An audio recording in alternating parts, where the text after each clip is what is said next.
আজকে আমাদের দেশ মাদকে ভরে গেছে। আজকে আমাদের ছেলেরা যদি এরকম খেলার দিকে অগ্রসর হয় তাহলে আমি বিশ্বাস করি ভারতের যে কারসাজি আমাদের দেশের সোনার ছেলেদেরকে মাদক দিয়ে ধ্বংস করে ফেলার এক ষড়যন্ত্র, এই ষড়যন্ত্র থেকে পরিত্রাণ পাওয়ার জন্য একটি মাত্র কাজ আমাদের করতে হবে। আমি বিশ্বাস করি যুব সমাজের ছেলেদের লেখাপড়ার পাশাপাশি খেলাধুলায় অংশগ্রহণ করতে হবে। খেলাধুলায় অংশগ্রহণ করলে আমাদের দেশের সন্তানরা পথভ্রষ্ট হবে না। আমি চাই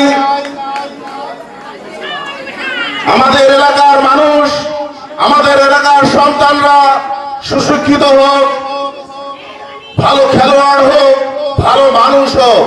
ভালো মানুষ হতে গেলে খেলাধুলার সঙ্গে সংশ্লিষ্ট থাকতে হবে। খেলা দিয়ে যে আপনাকে প্রতিষ্ঠিত হতে হবে এমন কোনো কথা নয়। আপনি খেলা পরিচালনা করলে আপনার যে সময়টা খারাপ সময়ের দিকে ধাবিত হতো সেই সময় থেকে আপনি পরিত্রাণ পাবেন। এ কারণেই আপনাকে খেলাধুলার সঙ্গে সংশ্লিষ্ট থাকতে হবে। তাহলে আমাদের জাতি, আমাদের সন্তানরা আগামী দিনে একটা সুন্দর দেশ, সুন্দর ভবিষ্যৎ করতে পারবে। ভাইয়েরা আমার, আপনারা অবগত আছেন আমি এসএম জাকারিয়া বাচ্চু, আপনাদের সন্তান।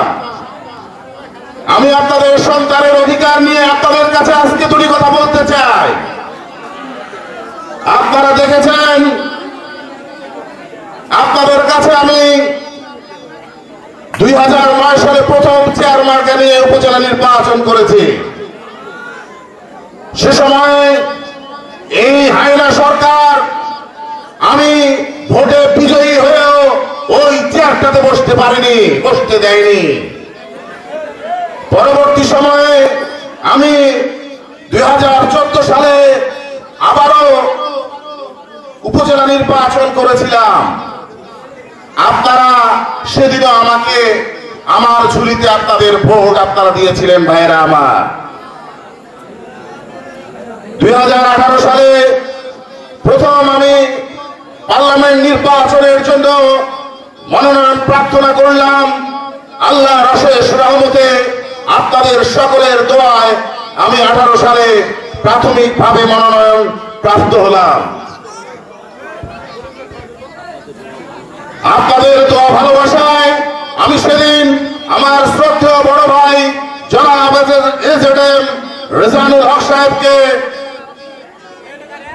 মার্কাটা নেওয়ার জন্য বলেছিলাম, কারণ ওনার বয়স হয়ে গিয়েছে, ওনার শারীরিক অসুস্থতার কারণে আমি সেদিন বলেছিলাম যে ভাই আপনি নির্বাচন করেন।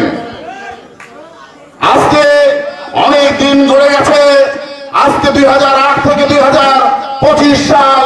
তাই আমি আপনাদের সন্তান আবারও এবার মনোনয়ন প্রত্যাশা করছি। আমি বিশ্বাস করি আপনারা সবাই আমাকে একজন জননেতা, একজন সমাজসেবক, একজন সমাজকর্মী হিসেবে চেনেন। তাই আপনাদের ভালোবাসা আমি অজস্র পেয়েছি, আপনাদের ভালোবাসায় আমি মুগ্ধ। আমি আপনাদের কাছে কৃতজ্ঞ। আমি আপনাদের সন্তান। আমি রাজনীতি করি, রাজনীতির মাঠে এসে আমার নেতা জনাব তারেক রহমানের প্রতিটি কথা, প্রতিটি বাক্য আমি পালন করবার চেষ্টা করেছি। আমাদের নেতা জনাব তারেক রহমান প্রথমে বলল চাঁদামুক্ত বাংলাদেশ করতে হবে। আমরা এই চাঁদামুক্ত বাংলাদেশ গড়ার লক্ষ্যে এইটাকে প্রতিপাদ্য করে প্রতিটা ইউনিয়নে ইউনিয়নে আমরা একটি করে সেমিনার করলাম। পরবর্তীতে আমাদের নেতা জনাব তারেক রহমান বললেন 31 দফা নিয়ে মানুষের কাছে আপনারা যান, আপনারা মানুষের পাশে থাকেন। সেদিন আমি প্রতিজ্ঞা করেছিলাম পার্বতীপুর ফুলবাড়ির এমন কোন বড় গ্রাম নেই, এমন কোন পাড়া নেই যেখানে আমি এই 31 দফা নিয়ে যাব না। তাই রাষ্ট্র কাঠামো মেরামতের লক্ষ্যে 31 দফা বাস্তবায়নের লক্ষ্যে আমার নেতা জনাব তারেক রহমানের বাণী আমি প্রতিটি গ্রামে পাড়ায় মহল্লায় জমি বাড়িতে সবখানে গিয়ে আপনাদের বোঝানোর চেষ্টা করেছি ভাইয়েরা আমার।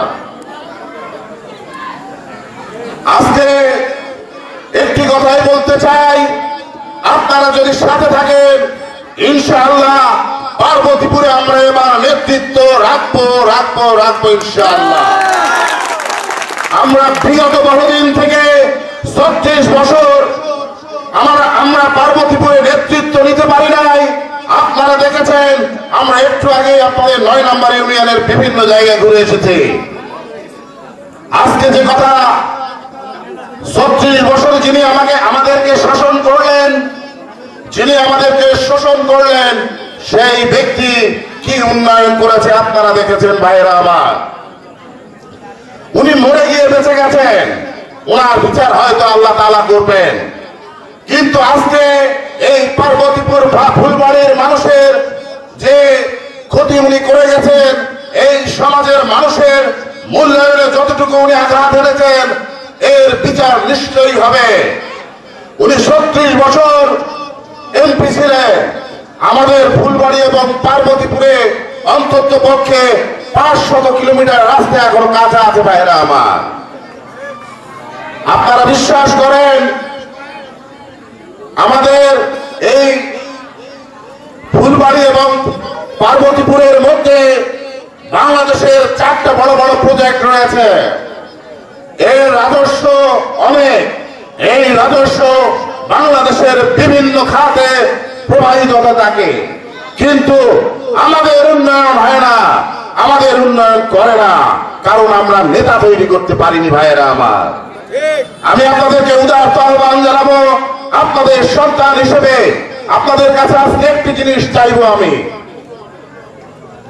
আপনারা দয়া করে আপনাদের সন্তান মনে করে আপনাদের আত্মীয় স্বজন, বন্ধু বান্ধব, মেয়ের বাড়ি, শ্বশুর বাড়ি, বিয়ের বাড়ি, সবখানে আপনাদের ফুলবাড়ি পার্বতীপুরে যেখানে আত্মীয় রয়েছেন, আপনারা আমাকে আপনাদের সন্তান মনে করে 10-5 টাকা খরচ করে তেনাদের কাছে আমার কথাটি পৌঁছে দেন, তাহলে আমি উপকৃত হব, আমি আপনাদের কাছে কৃতজ্ঞ থাকবো ভাইয়েরা আমার। এটা রাজনৈতিক মাঠ নয়, এখানে ছেলেরা খেলার জন্য বেকুল হয়ে গেছে, আপনারাও খেলার জন্য, খেলা দেখবার জন্য অধীর আগ্রহে অপেক্ষা করছেন। আমি আপনাদের সকলের শুভকামনা জানাই, বিশেষ করে যারা খেলছেন সুন্দর একটা খেলা উপহার দেবেন, আমার জন্য আপনারা সকলে দোয়া করবেন ইনশাআল্লাহ। আমি আমার নেতা জনাব তারেক রহমানের সাথে থেকে ইনশাআল্লাহ এই পার্বতীপুর ফুলবাড়ির যেন উন্নয়ন করতে পারি।